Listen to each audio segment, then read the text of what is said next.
여도은의 주식 이야기 여의주 시간이 돌아왔습니다. 오늘은요, 저희 머니네버 슬립부터 시작해서 방금 전에 문서진 대표와 함께하는 찍설도 그렇고요. 또 잠시 후 개장 중계나 또 오늘 저희가 특집으로 예정되어 있는 모든 코너들이 다 NVIDIA 얘기를 하기 때문에 오늘은 여의주는 엔비디아 얘기 안 합니다. 제가 월요일에 해드렸죠. 엔비디아 얘기 안 하고 그 사이에서 좀 피어날 만한 꽃이 뭐가 있나 싶어서 오늘은 이 종목을 들고 왔습니다. 자, 오늘은요. 우연히 날 찾아와 하락만 남기고 간 너. 뭘까요? 하락을 남기고 간 화장품주 이야기를 하려고 합니다. 사실 어제는 상승을 했는데 내가 우연히 최근에 화장품주 좀 좋아 보여서 샀는데 하락을 내 포트폴리오에 남기고 간 섹터 중에서 화장품주가 좀 야속했잖아요. 근데 화장품주 어제는 이거 왜지? 하는 그런 생각이 들 정도로 다시 한번 날아올랐습니다. 이거 무슨 노래인지 아시죠? 왁스에 화장을 고치고 제가 한번 계산을 해봤습니다. 과연 이제 우연히 다시 한번 찾아봤더니 이게 하락을 남기고 갈 게 아니라 하반기에 상승을 다시 한번 남겨줄 만한 그런 종목군들이 될지 오늘 한 가지씩 점검을 해보도록 하겠습니다. 어제 사실 이렇다 할 소식이 없었거든요. 근데 굳이 한번 찾아보자면 APR 관련한 미국 기업과의 계약 소식이 있었어요. APR이 글로벌 유통체인인 TJX와 공급 계약을 체결했다는 겁니다. 제가 이제 미국 여행 갔을 때 TJX에서 운영을 하는 다양한 그 아울렛도 전 자주 갔었거든요. 그리고 이번에 TJX의 실적이 굉장히 좋았습니다. 이러한 글로벌리한 유통망을 가지고 있는 특히 이제 미주 쪽에서 캐나다 쪽에서 유럽 쪽에서 유통망을 가지고 있는 TJX와의 계약 체결 소식이 주가를 또 끌어올리는데 영향을 미쳤는데요. 모르시는 분들을 위해서 간략하게 정리를 한 번 더 해드리자면 TJX는 뷰티, 패션, 그리고 각종 액세서리나 생활 관련한 그런 자파들을 유통하고 있는 기업입니다. 미국, 캐나다, 호주, 유럽 등의 9개국에 무려 5,000개 넘는 그런 매장이 있고요. 그래서 이번 APR은 이 TJX와의 계약을 통해서 이 매장에 메디큐브 제품의 4가지 종류 그리고 AGR 뷰티 디바이스를 공급하기로 결정을 했습니다. 지금 시점에서 이런 계약 체결은 하반기 미국 소비 시즌이 워낙에 또 빵빵하지 않습니까? 이러한 것들을 공략을 할 예정인데 그래서 향후에 매출이나 또 이런 성장세를 기대하고 있는 겁니다. APR은 여러분도 잘 아시는 것처럼 올해 입성한 새내기 종목이고요. 아쉽게도 상장 당시에 부진했던 실적 때문에 주가가 좀 하락세를 면치 못했습니다. 그러한 APR이 과연 기지개를 펼 수 있을지가 궁금한데요. APR의 미국 진출은 이번이 처음이 아니고요. 지난 2021년부터 지속적으로 미국을 노크를 했습니다. 사실 그때는 근데 지금까지는 자사몰 플러스 아마존의 일부 제품을 판매하는 것 제외로는 다 자사주 위주의 그런 공략을 했다면요. 이제는 추가적인 유통 채널을 이렇게 TJX처럼 이런 관련한 기업들과 계약을 체결해서 더 확대를 하고 있다는 겁니다. 확대를 해야 할 법하기도 한 게 실적의 추이를 좀 확인을 해보자면 APR의 매출액과 매출액 증가율, 매출액은 올라가긴 하는데 이 증가율 자체는 조금 떨어지고 있는 게 사실이고요. APR의 영업이익이나 영업이익률 같은 경우에도 영업이익단은 늘어나고는 있다라고 하지만 그 률 자체는 드라마틱하게 더 오르지는 못합니다. 그러니까 상장 전의 움직임들은 정말로 급격한 상승이 보였지만 여기 이제 정체기에 머물고 있다라는 거죠. 그렇기 때문에 추가적인 유통 채널 확대 그리고 국내뿐만 아니라 해외에서 확실한 뭔가 메가 트렌드를 잡을 만한 그러한 한방이 필요하기 때문에 APR의 TJX와의 이 계약 소식은 굉장히 기대를 할 법한 그런 모멘텀이 되겠습니다.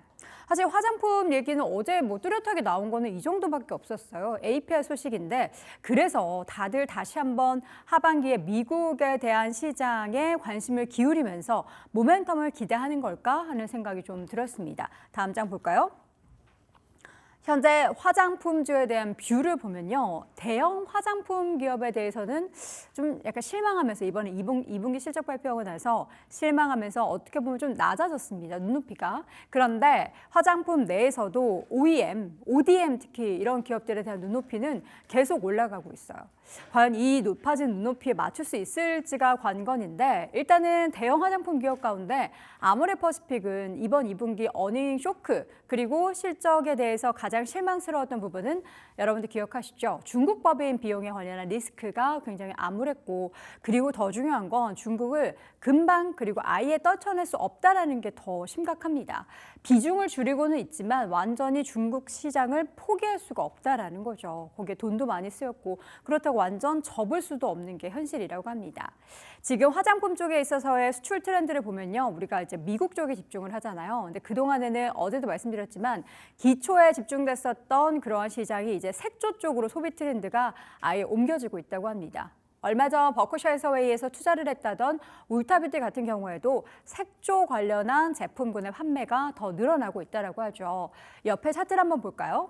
금리에 민감한 색조 소비, 이커머스 모멘텀 기반한 지금 사이클을 보면요. 이게 뭐 화장품도 약간 금리에 영향을 미치나 봅니다. 금리가 이렇게 지금 움직이고 있는 상황에서 지금 미국향 색조 수출액이 우리나라 기업을 얘기하는 겁니다. 엄청나게 늘어났다라고 합니다. 근데 이 트렌드, 소비 트렌드가 지금 뭐 이런 차트로도 확인해 볼 수 있고 실제로 울타뷰티의 분석을 해봐도 그렇고 색조 쪽이 굉장히 강력해지고 있기 때문에 여기에 또 기대를 할 수 있는 우리나라 뭐 관련한 완성품 브랜드도 좋지만 ODM 기업에 대한 집중을 이야기하면서 어제 저희가 CNC 인터내셔널 한번 말씀드렸죠. 그래서 지금 이커머스, 중저가 기반으로 한 색조 수출이 엄청나게 늘어날 것으로 예상되기 때문에 이런 관련 기업을 굉장히 매의 눈으로 찾아볼 필요가 있겠습니다. 지금 상반기는 화장품주가 좀 굉장히 아웃퍼폼을 하다가 지금 구간에서는 좀 소강 상태에 접어들었습니다. 그래서 지금 하반기를 공략하려면 더 오를 종목을 찾는 것이 중요한데 최근에 이제 YTD로 올해의 주가 움직임을 보자면요. 아모레퍼시픽도 사실 좋았어요. 좋았다가 꺾였고 그리고 지금 또 APL 같은 경우에는 상장 당시에는 엄청난 기대가 있었지만 실적이 안 좋아서 꺾였습니다. 그러나 우리나라 코스피에서 두 번째로 가장 많이 오른 기업이 그러니까 1등이 HD 현대일렉트릭이었고요. 두 번째가 한국화장품 제조였어요. 이런 제조사 관련한 기업들은 주가가 거의 200% 가까이 올라간 거죠. CNC 인터내셔널도 좋습니다. 70%, 코스메카 코리아도 112% 이렇게 올라가는 기업들의 특징을 여러분들 잘 분석해 보셔야 됩니다. 7, 8월 조금 쉬었던 화장품주의 주가 수익률 시장 대비해서는 좀 하회를 했죠. 뭐 앞서 말씀드렸던 것처럼 중국 실적 좀 우려 있었고 미국 수출 지금 아직 막 시작인 것 같은데 벌써 피크아웃에 대한 이야기들 우려를 하고 있습니다. 5월에서 8월 그리고 데이터를 하나 봤더니 미국향 기초 화장품, 기조가 아니고요. 기초 화장품 수출이 전월 대비 역성장했다라고 하는데 이 부분을 한번 뜯어보면요. 전월 대비로는 50에서 120% 성장을 한 거고요. 하반기 추이는 뭐 지켜봐야 하겠지만 앞으로도 꺾이진 않을 것이고 더 유통 채널 확대하고 브랜드도 더 다양화하고 마케팅 더 하면서 더 증가할 것이다라는 우호적인 기대가 더 큽니다. 결국에는 어떤 기업을 고르느냐가 더 관건이 될 텐데요. 최근 시장의 여러분들 분위기를 보시면 아시겠지만 섹터의 전반에 이 대장이 있고 같이 이끌어가는 그런 모습을 보이기보다는 섹터가 좋다라고 해도 그 안에서 정말 실질적으로 잘하는 기업만 주가가 잘 오른다라는 점도 화장품 안에서도 잘 염두에 둬야 될 포인트가 되겠습니다. 자, 오늘 여의주에서는 화장품주 관련한 이야기를 나눠봤고요.